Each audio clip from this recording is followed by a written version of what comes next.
Yo, Santiago, esclavo de Dios y del Señor Jesucristo, escribo esta carta a las 12 tribus, los creyentes judíos que están dispersos por el mundo. Reciban mis saludos. Amados hermanos, cuando tengan que enfrentar problemas, considérenlo como un tiempo para alegrarse mucho porque ustedes saben que, siempre que se pone a prueba la fe, la constancia tiene una oportunidad para desarrollarse.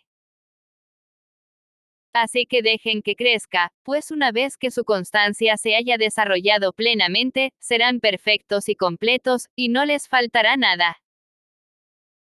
Si necesitan sabiduría, pídansela a nuestro generoso Dios, y Él se la dará, no los reprenderá por pedirla.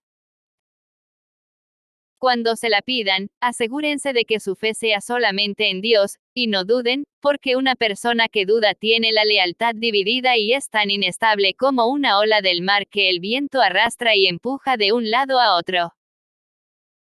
Esas personas no deberían esperar nada del Señor.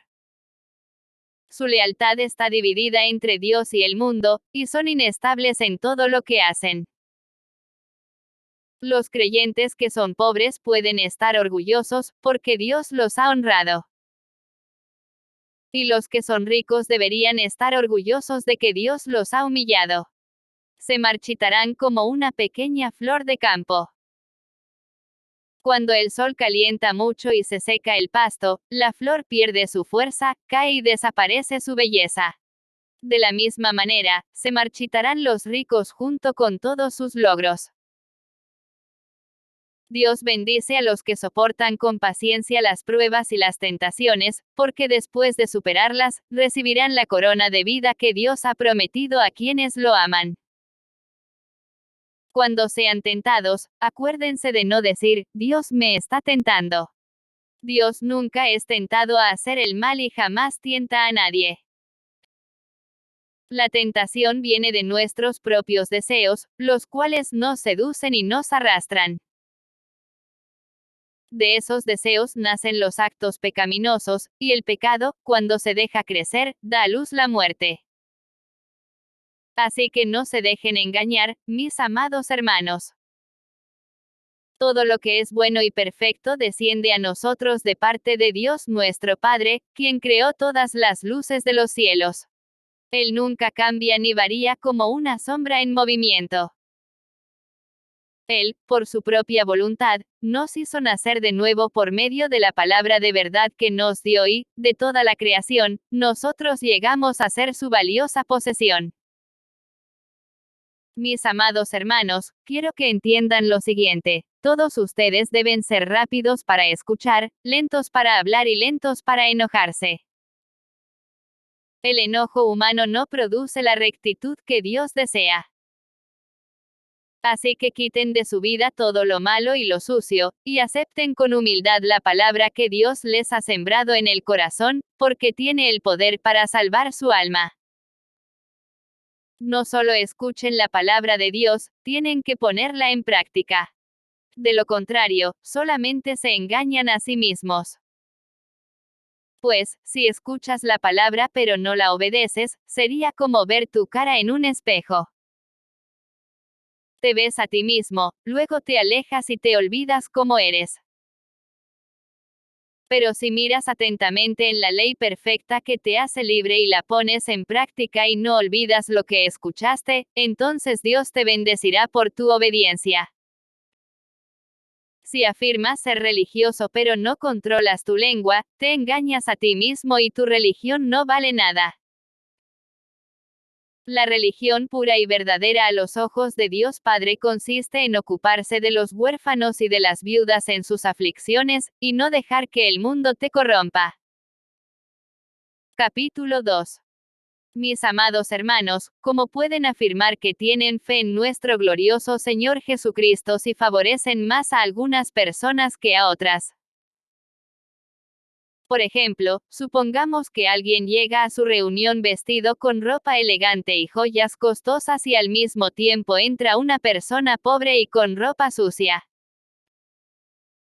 Si ustedes le dan un trato preferencial a la persona rica y le dan un buen asiento, pero al pobre le dicen, Tú puedes quedarte de pie allá o bien sentarte en el piso. ¿Acaso esta discriminación no demuestra que sus juicios son guiados por malas intenciones?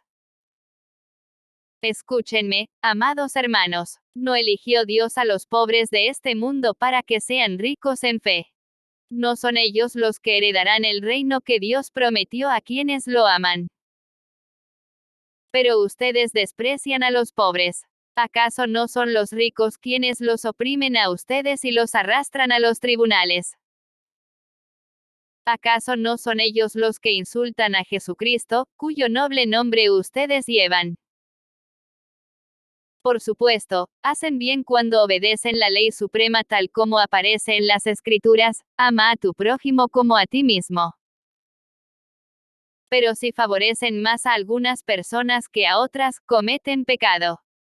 Son culpables de violar la ley. Pues el que obedece todas las leyes de Dios menos una es tan culpable como el que las desobedece todas, porque el mismo Dios que dijo, no cometas adulterio, también dijo, no cometas asesinato. Así que, si ustedes matan a alguien pero no cometen adulterio, de todos modos han violado la ley. Entonces, en todo lo que digan y en todo lo que hagan, recuerden que serán juzgados por la ley que los hace libres. No habrá compasión para quienes no hayan tenido compasión de otros, pero si ustedes han sido compasivos, Dios será misericordioso con ustedes cuando los juzgue. Amados hermanos, ¿de qué le sirve a uno decir que tiene fe si no lo demuestra con sus acciones? ¿Puede esa clase de fe salvar a alguien?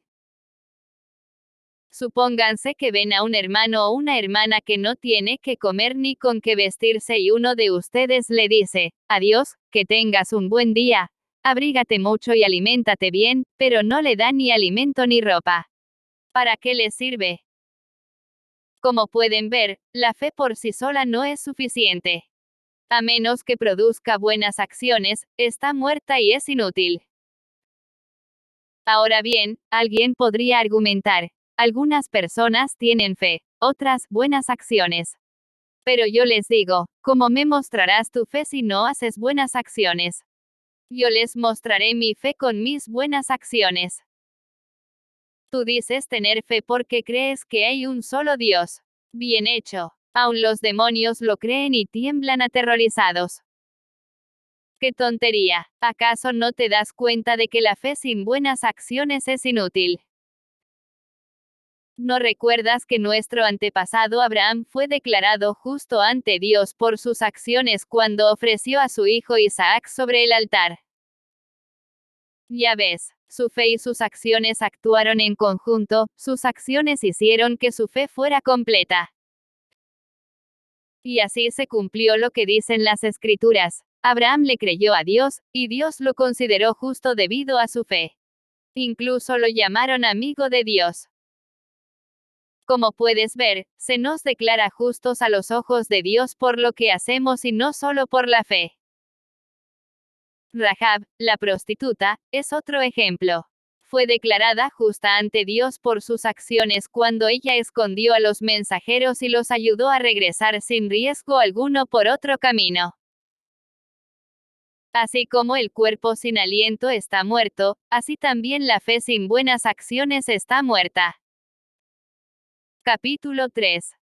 Amados hermanos, no muchos deberían llegar a ser maestros en la iglesia, porque los que enseñamos seremos juzgados de una manera más estricta. Es cierto que todos cometemos muchos errores. Pues, si pudiéramos dominar la lengua, seríamos perfectos, capaces de controlarnos en todo sentido. Podemos hacer que un caballo vaya a donde queramos si le ponemos un pequeño freno en la boca. También un pequeño timón hace que un enorme barco gire a donde desee el capitán, por fuertes que sean los vientos. De la misma manera, la lengua es algo pequeño que pronuncia grandes discursos. Así también una sola chispa puede incendiar todo un bosque. Y la lengua es una llama de fuego. Es un mundo entero de maldad que corrompe todo el cuerpo. Puede incendiar toda la vida, porque el infierno mismo la enciende. El ser humano puede domar toda clase de animales, aves, reptiles y peces, pero nadie puede domar la lengua. Es maligna e incansable, llena de veneno mortal.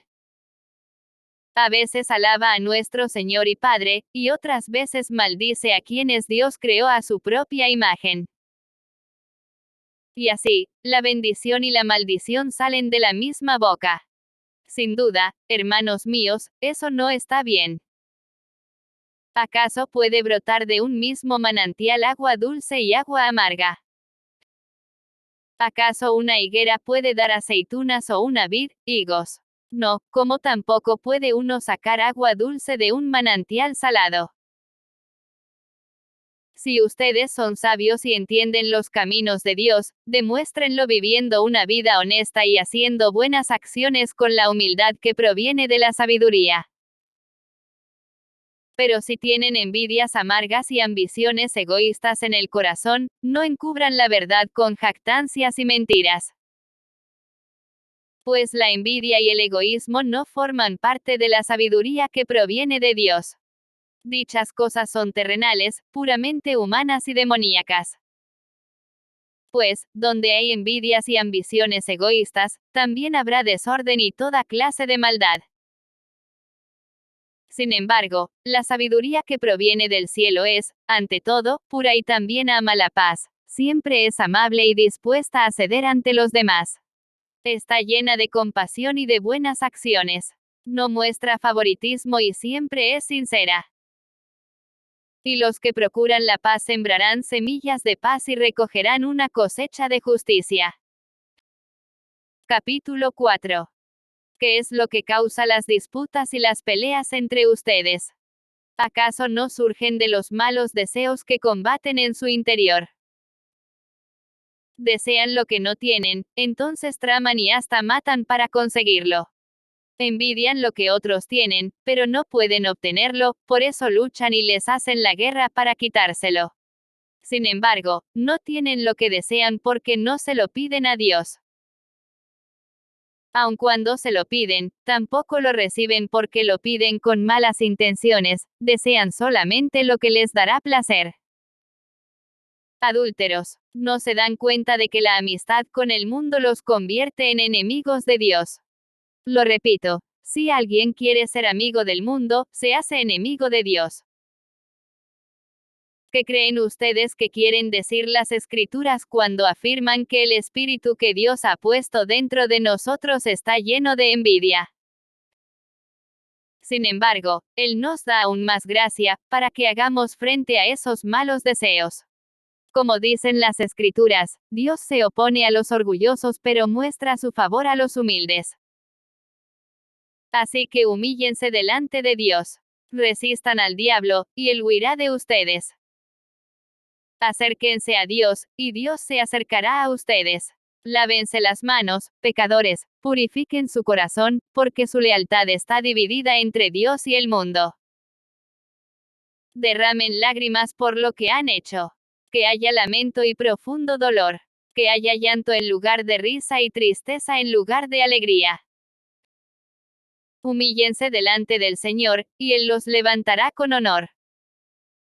Amados hermanos, no hablen mal los unos de los otros. Si se critican y se juzgan entre ustedes, entonces critican y juzgan la ley de Dios. En cambio, les corresponde obedecer la ley, no hacer la función de jueces. Solo Dios, quien ha dado la ley, es el juez. Solamente Él tiene el poder para salvar o destruir. Entonces, ¿qué derecho tienes tú para juzgar a tu prójimo? Presten atención, ustedes que dicen, hoy o mañana iremos a tal o cual ciudad y nos quedaremos un año. Haremos negocios allí y ganaremos dinero. ¿Cómo saben que será de su vida el día de mañana? La vida de ustedes es como la neblina del amanecer, aparece un rato y luego se esfuma. Lo que deberían decir es, si el Señor quiere, viviremos y haremos esto o aquello. De lo contrario, están haciendo alarde de sus propios planes, y semejante jactancia es maligna. Recuerden que es pecado saber lo que se debe hacer y luego no hacerlo. Capítulo 5. Presten atención, ustedes los ricos, lloren y giman con angustia por todas las calamidades que les esperan. Su riqueza se está pudriendo, y su ropa fina son trapos carcomidos por polillas.